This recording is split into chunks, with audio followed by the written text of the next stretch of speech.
Las estrellas de Hollywood a menudo ganan fortunas inmensas, viviendo vidas de lujo y fama. Sin embargo, la riqueza no siempre dura toda la vida. Muchos de los actores y cantantes más exitosos de la época dorada de Hollywood murieron trágicamente en la pobreza a pesar de su éxito y popularidad en su apogeo.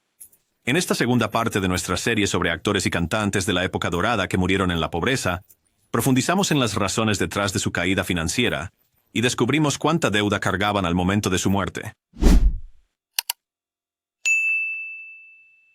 George Raft. George Raft fue un actor principal durante la Edad de Oro de Hollywood, conocido por sus interpretaciones de gángsteres en películas clásicas.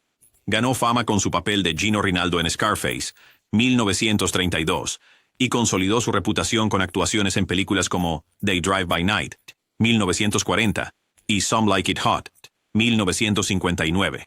A pesar de su éxito y ganancias sustanciales, Raft enfrentó importantes dificultades financieras más adelante en la vida. Raft era conocido por su estilo de vida extravagante y sus generosos hábitos de gasto, a menudo apoyando a amigos y familiares, lo que agotó considerablemente su fortuna. Tenía una inclinación por el juego, y las pérdidas sustanciales a lo largo de los años erosionaron su estabilidad financiera. Raft rechazó famosos papeles cinematográficos importantes que se convirtieron en grandes éxitos para otros actores, como El Halcón Maltés y Casablanca, ambas de las cuales impulsaron la carrera de Humphrey Bogart. Estas decisiones afectaron su potencial de ingresos a largo plazo. Sus conexiones con figuras dudosas y su participación en negocios cuestionables también tuvieron repercusiones financieras negativas. Para mediados de los años 1960, la situación financiera de Raft se había deteriorado significativamente. Declaró bancarrota en 1966 debido a crecientes deudas y problemas fiscales. A pesar de los intentos por resucitar su carrera con papeles más pequeños y apariciones públicas, no pudo recuperar la estabilidad financiera. Cuando George Raft falleció el 24 de noviembre de 1980, a la edad de 79 años, se reportó que estaba en dificultades financieras. Marvin Gaye. Sin duda, Marvin Gaye fue un cantante y compositor talentoso que creó muchas canciones exitosas. Su álbum, What's Going On, a menudo se clasifica como uno de los mejores álbumes en la historia de la música. A pesar de su éxito musical y de tener muchos fans, Marvin no era bueno manejando su dinero. La mayor parte de sus ganancias fue para sus dos exesposas después de que sus matrimonios fracasaron. También tuvo serios problemas fiscales, lo que lo obligó a mudarse a Europa por un tiempo. Para pagar los $600,000 que le debía a su exesposa en pensión alimenticia, tuvo que renunciar a los derechos de su álbum Hear My Dear. Los problemas parecían seguirlo a todas partes, y para afrontar, recurrió a las drogas y el alcohol. Estos hábitos empeoraron aún más sus problemas de dinero. El 1 de abril de 1984, Marvin se involucró en una pelea entre sus padres. La discusión se volvió violenta, y su padre, Marvin Gaye Sr., le disparó 2 veces en el pecho. La primera bala alcanzó su corazón y fue fatal. Marvin murió solo minutos después. Un día antes de su cumpleaños 45, murió sin un centavo y profundamente endeudado. Elvis Presley. Elvis Presley saltó a la fama a mediados de la década de 1950 con una larga lista de éxitos rotundos que todavía son adorados por los fans hasta el día de hoy. Presley también lanzó su carrera cinematográfica por esa época, obteniendo papeles principales en películas como Jailhouse Rock y Blue Hawaii. Se estima que el rey del rock and roll ganó entre $100 millones y $1,000 millones a lo largo de su épica carrera. Sin embargo, cuando Elvis Presley murió de un ataque al corazón en 1977, a los 42 años, solo tenía $5 millones en el banco. De hecho, falleció debiendo el doble de esa cantidad al IRS en impuestos no pagados después de años de gastos extravagantes y adicción a las drogas. Como herederos de la herencia, la exesposa de Elvis, Priscilla, y su padre, Vernon, quedaron a cargo del enorme pago de impuestos. Priscilla trabajó incansablemente para transformar la propiedad, convirtiendo más tarde la querida casa de Elvis, Graceland, en una importante atracción turística. Como resultado, la propiedad valía unos increíbles $100 millones cuando fue heredada por la hija de la pareja, Lisa Marie Presley, en 1993. Lisa Marie, según se informa, tenía una deuda de $4 millones en el momento de su repentina muerte, en enero de 2023. Con más de la mitad de la deuda debida a la IRS. Bobby Driscoll. Bobby Driscoll fue uno de los actores infantiles más famosos de los años 40 y 50, protagonizando cientos de películas y asegurando un contrato lucrativo con Disney.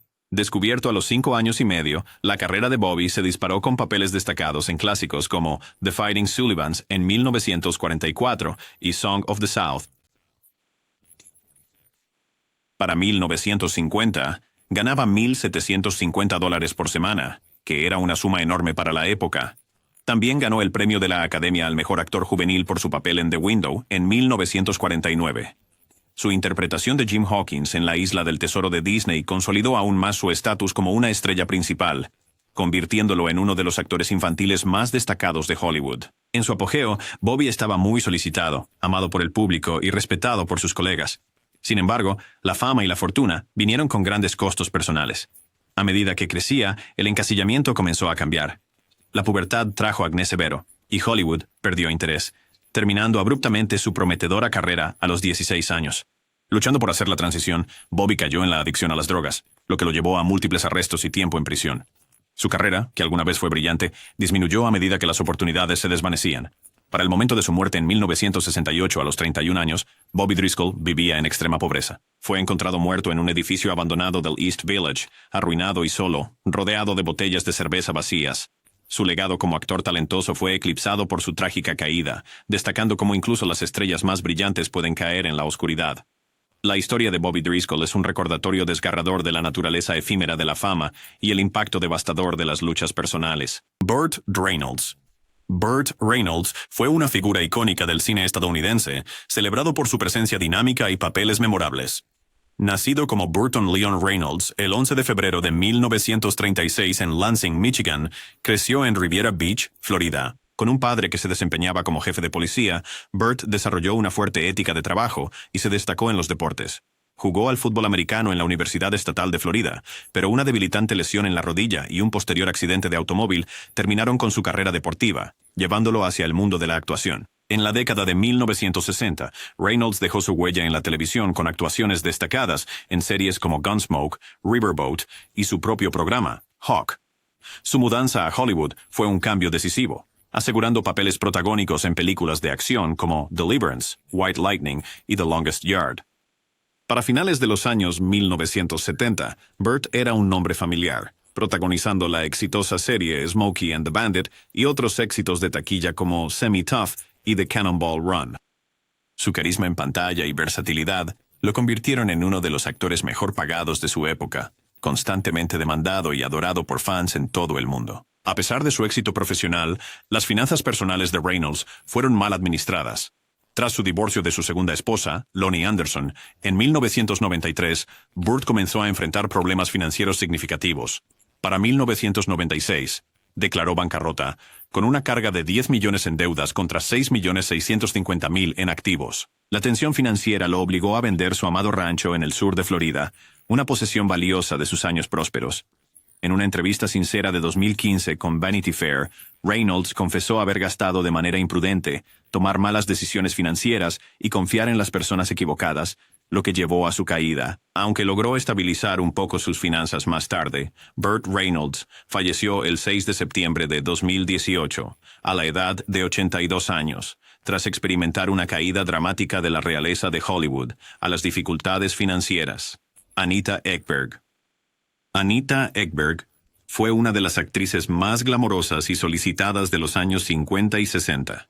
Nacida en Suecia y criada en Italia, saltó a la fama con su inolvidable papel en La Dolce Vita de Fellini.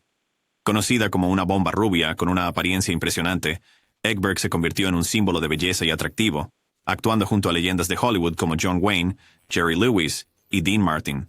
Sus actuaciones cautivaron a audiencias de todo el mundo, convirtiéndola en una de las que más ganaban en la industria cinematográfica durante sus años de mayor éxito. En el apogeo de su carrera, Ekberg era muy solicitada, apareciendo en numerosas películas taquilleras y obteniendo sueldos considerables. Vivió un estilo de vida lujoso, disfrutando de las ventajas de la fama con casas de lujo, moda de diseñadores y fiestas exclusivas. Su poder estelar la convirtió en una favorita entre directores y productores, asegurando un flujo constante de roles y éxito financiero. Sin embargo, la fortuna de Ekberg dio un giro dramático en sus últimos años. A pesar de su éxito anterior, enfrentó una grave mala gestión financiera y tragedias personales. Perdió su riqueza a manos de individuos inescrupulosos, soportó un devastador incendio en su casa y luchó con crecientes gastos médicos. Estas dificultades la despojaron de la vida glamorosa que una vez llevó. Para cuando murió en el año 2011, a la edad de 83 años, Anita Ekberg vivía en la pobreza en Italia. estaba solicitando ayuda financiera a la Fundación Caritativa Fellini, destacando el marcado contraste entre su ilustre carrera y sus años finales. Ekberg murió en la ruina y sola, lo cual es un final trágico para una estrella que una vez brilló intensamente en la edad dorada de Hollywood. Sammy Davis Jr. Sammy Davis Jr. fue un legendario cantante, actor y comediante, ganándose el título de Mr. Show Business, como el artista afroamericano más famoso del siglo XX. En el apogeo de su carrera, Sammy deslumbró a audiencias de todo el mundo, protagonizando películas icónicas como la película del Rat Pack de 1960, Ocean's 11, junto a Frank Sinatra y Dean Martin. Su éxito arrollador de 1972, la canción The Candyman, no solo encabezó las listas, sino que también le valió una nominación al Grammy, consolidando su estatus como un artista de primera categoría. Durante su apogeo, Davis tenía una demanda extremadamente alta, cobrando sueldos considerables por sus papeles en cine, televisión y actuaciones en vivo. En su punto culminante, ganaba millones anualmente, gracias a su extenso cuerpo de trabajo y su inmensa popularidad. Sin embargo, el éxito financiero de Sammy Davis Jr. fue efímero. Años de gasto excesivo en artículos de lujo, fiestas extravagantes y un estilo de vida de alto perfil agotaron su riqueza. Su amor por las cosas buenas de la vida lo llevó a tomar malas decisiones financieras, incluyendo juegos de azar excesivos e inversiones costosas. Además, Sammy enfrentó importantes problemas fiscales, acumulando alrededor de $7 millones en impuestos no pagados al IRS. Para el momento de su muerte, en 1990 a causa de cáncer, Sammy Davis Jr. estaba completamente arruinado. A pesar de su éxito monumental y millones ganados en su auge, murió en dificultades financieras. Después de su fallecimiento, los derechos de sus apariciones en películas y televisión, así como las ventas de sus discos y recuerdos, fueron dirigidos directamente al Servicio de Impuestos Internos para saldar sus deudas sustanciales. Mickey Rooney. La ilustre carrera de Mickey Rooney en el mundo del espectáculo abarcó 9 décadas, convirtiéndolo en uno de los actores más duraderos y queridos de Hollywood. Protagonizó cientos de películas, incluida la exitosa Breakfast at Tiffany's, demostrando su increíble versatilidad y talento. Renombrados actores como Laurence Olivier una vez lo llamaron el mejor que ha habido jamás, resaltando sus habilidades excepcionales y su carisma. En el auge de su carrera, Rooney era una gran atracción en taquilla, ganando millones de dólares anualmente. Su encanto y carisma lo convirtieron en un favorito tanto del público como de los cineastas, asegurándole un flujo constante de papeles lucrativos y contratos publicitarios. A pesar de su inmenso éxito y sus ganancias sustanciales, la vida personal de Rooney fue tumultuosa. Luchó contra el alcoholismo y la adicción a los narcóticos recetados, lo que afectó gravemente sus finanzas y relaciones personales. Casado 8 veces, muchos de sus matrimonios carecían de amor, complicando aún más su estabilidad personal. En el año 1962, una grave mala gestión financiera obligó a Rooney a la bancarrota, a pesar de su previamente considerable riqueza. Sus problemas financieros continuaron aumentando con los años. En 2014, poco antes de su muerte a los 93 años, Rooney testificó ante el Congreso, revelando que varios miembros de su familia lo estaban explotando y abusando físicamente de él. Para el momento de su muerte, su patrimonio de varios millones de dólares se había reducido a solo $18,000, dejándolo sin dinero. Ni siquiera había suficiente dinero para cubrir los gastos de su funeral, marcando un trágico final para una carrera que alguna vez fue gloriosa. Meat Loaf. Nació cover con Michael Lee. Nacido el 27 de septiembre de 1947, Meat Loaf alcanzó alturas fenomenales como cantante y actor. Su álbum de 1977, Bad Out of Hell, se convirtió en uno de los 5 álbumes más vendidos de todos los tiempos, vendiendo 43 millones de copias y logrando el estatus de platino 14 veces por la Asociación de la Industria de Grabación de América. Esta obra maestra cimentó su estatus como un ícono del rock, mientras su carrera actoral florecía con apariciones en más de 100 películas, incluyendo Fight Club y Wayne's World. En su apogeo, Meat Loaf era una gran potencia de ganancias, generando millones en ventas de álbumes, giras y roles en películas. Sin embargo, detrás de las escenas, el imperio financiero de Meat Loaf comenzó a desmoronarse. En 1983 se declaró en bancarrota debido a la mala gestión financiera, problemas de adicción y costosas batallas legales. Su tumultuosa relación con el compositor Jim Steinman condujo a múltiples demandas, incluida una sorprendente demanda de 500 millones. En última instancia, Meat Loaf enfrentó 45 demandas por un total de $80 millones. obligándolo a hacer giras intensivas para cubrir sus crecientes deudas. Perdió su casa y los derechos de publicación, con regalías no pagadas de Sony, estimadas en $5 millones. A pesar de estas dificultades, la resiliencia de Meat Loaf brilló. En 1993 lanzó Bat Out of Hell Die, con su mayor éxito, I'd Do Anything for Love, But I Won't Do That, que revitalizó su carrera y le ayudó a recuperarse financieramente. Para el momento de su muerte en el año 2022, Meat Loaf había acumulado un patrimonio neto de $40 millones, demostrando su increíble capacidad para recuperarse de la casi ruina financiera. Billie Holiday. En las décadas de 1930 y 1940, la voz de Billie Holiday era pura magia. Su fraseo único y profundidad emocional revolucionaron el canto de jazz, ganándose el apodo de Lady Day del saxofonista Lester Young. En su apogeo, ella encabezaba espectáculos con entradas agotadas en el Carnegie Hall y ganaba hasta $1,000 por semana en prestigiosos lugares como el Café Society, una suma astronómica para una intérprete negra en la era de la segregación. Su grabación de 1939, Strange Fruit, una inquietante protesta contra el linchamiento, vendió más de 1 millón de copias y se convirtió en su canción emblemática. Pero debajo del glamour había heridas profundas. Asaltada sexualmente a los 10 años y forzada a la prostitución a los 14, el trauma temprano de Holiday la persiguió toda su vida. Se sintió atraída por hombres abusivos que la explotaban financiera y emocionalmente. A medida que su fama crecía, también lo hacía su dependencia de la heroína y el alcohol. Su declive fue precipitado. Para la década de 1950, sus arrestos por drogas y la subsecuente pérdida de su tarjeta de cabaret significaron que ya no podía actuar en los clubes de la ciudad de Nueva York. Managers inescrupulosos malversaron sus ingresos, mientras que las compañías discográficas le pagaban solo una fracción de sus regalías. Su voz, antes sedosa y poderosa, se volvió ronca y frágil. En mayo de 1959, Holiday fue ingresada en el Hospital Metropolitano de Nueva York, su cuerpo devastado por cirrosis y enfermedades del corazón. Aún bajo arresto por posesión de drogas, fue esposada a su cama de hospital. Cuando murió el 17 de julio de 1959, su cuenta bancaria tenía solo $750, una miseria comparado con los millones que su música había generado.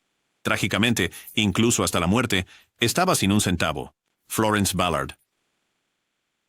A principios de la década de 1960, Florence Ballard estaba en la cima como miembro fundador de The Supremes, uno de los grupos más exitosos de Motown, conocida por su poderosa voz que Berry Gordy llamó la columna vertebral del sonido de The Supremes. Actuó en 16 éxitos en el Top 40, incluyendo grandes éxitos como Where Did Our Love Go?, Baby Love y Stop, In the Name of Love. En su apogeo, The Supremes fueron posiblemente el grupo vocal más exitoso de Estados Unidos, con Ballard ganando un estimado de $100,000 anuales, una cantidad notable para una mujer negra en la década de 1960. Pero detrás de los vestidos con lentejuelas y los focos, la tensión hervía. A medida que Diana Ross ganaba protagonismo dentro del grupo, Ballard se sentía cada vez más relegada. Sus luchas con la depresión y el alcohol se intensificaron. En 1967, tras disputas con la dirección de Motown, fue abruptamente expulsada del grupo que había fundado. El descenso de Ballard fue rápido y brutal. Su carrera en solitario fracasó, con su álbum de 1968 con ABC Records, que no logró entrar en las listas. Las batallas legales con Motown agotaron sus recursos. Para 1971, se vio obligada a solicitar asistencia social para mantener a sus 3 hijas pequeñas. Su casa de $139,500 en la exclusiva avenida Buenavista de Detroit fue embargada. La depresión y el alcoholismo estrecharon su control mientras ella luchaba por mantener una estabilidad básica. En 1975, ella vivía con pagos de asistencia social de $392 al mes. El 22 de febrero de 1976, Ballard murió de un coágulo de sangre coronario en el Hospital Mount Carmel Mercy, un trágico final para una mujer que una vez había dominado escenarios en todo el mundo. Tenía solo 32 años, dejando atrás a 3 hijas y un legado de promesas no cumplidas. La cantante que ayudó a construir The Supremes murió con apenas suficiente dinero para cubrir los gastos de su funeral. Joe Louis. Joe Louis dominó el boxeo de una manera que pocos atletas han dominado cualquier deporte.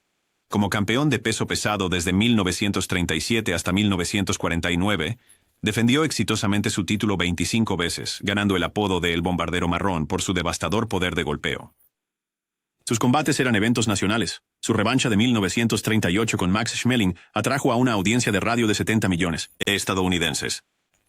En su apogeo, Lewis ganó aproximadamente $4.600.000 durante su carrera de boxeo, equivalente a unos $60 millones hoy en día, llegando a conseguir bolsas de hasta $600.000 por pelea, sumas astronómicas para la época. Pero los problemas financieros de Lewis comenzaron incluso en el apogeo de su carrera. Su generosidad era legendaria.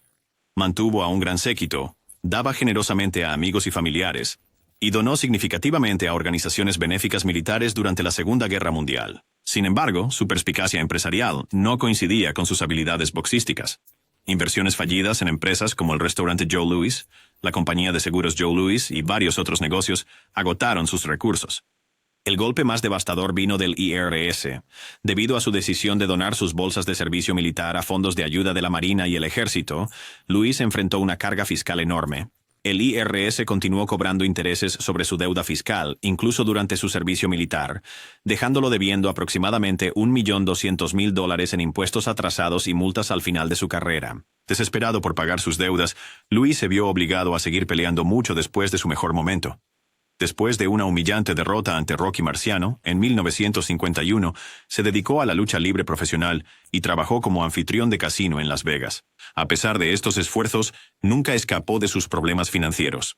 En sus últimos años, luchó con la adicción a la cocaína y la paranoia, pasando tiempo en un hospital psiquiátrico. Cuando Joe Louis murió en 1981 a los 66 años, estaba prácticamente sin dinero, viviendo con una pensión mensual de $300 del estado de Nevada.